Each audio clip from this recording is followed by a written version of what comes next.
আজকে আমি একটু অন্য পদ্ধতিতে ডিমের কারি রান্না করব।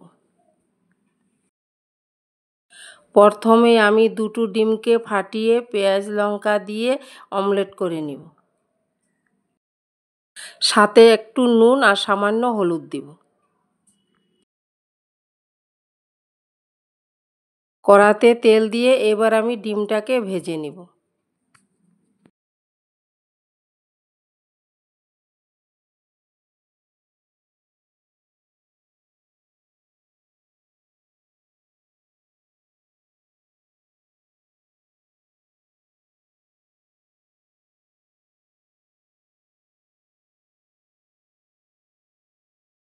আমার ডিমটা প্রায় ভাজা হয়ে গেছে, এবার আমি ডিমটাকে পিস পিস করে কেটে নেব।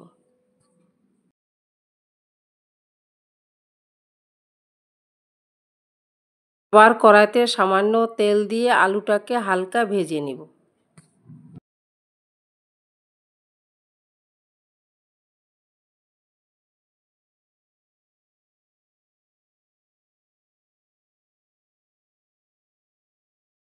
আমার আলু ভাজা হয়ে গেছে, এবার নামিয়ে নেব। আবার কড়াইতে তেল দিয়ে লঙ্কা বাটা, পেঁয়াজ বাটা, 1 কোয়া রসুন বাটা দিয়ে কষিয়ে নিব। সাথে দিব পরিমাণ মতো নুন আর হলুদ। মশলাটা কষানো হয়ে গেছে, এবার পরিমাণ মতো জল দিয়ে দিব।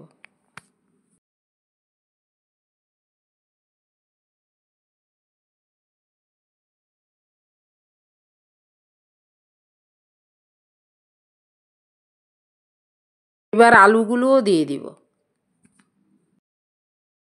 সামান্য আর একটু কষিয়ে নিব ভালো করে।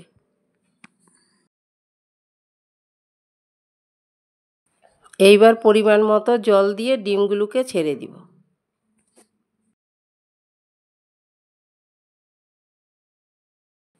এইবার 5 মিনিট ফুটিয়ে নিলেই আমার রান্না রেডি।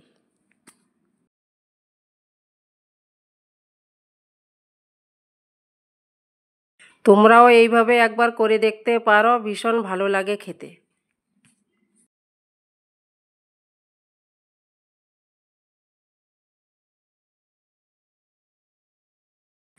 রান্নাটা আমার হয়ে গেছে, এবার নামিয়ে নিব।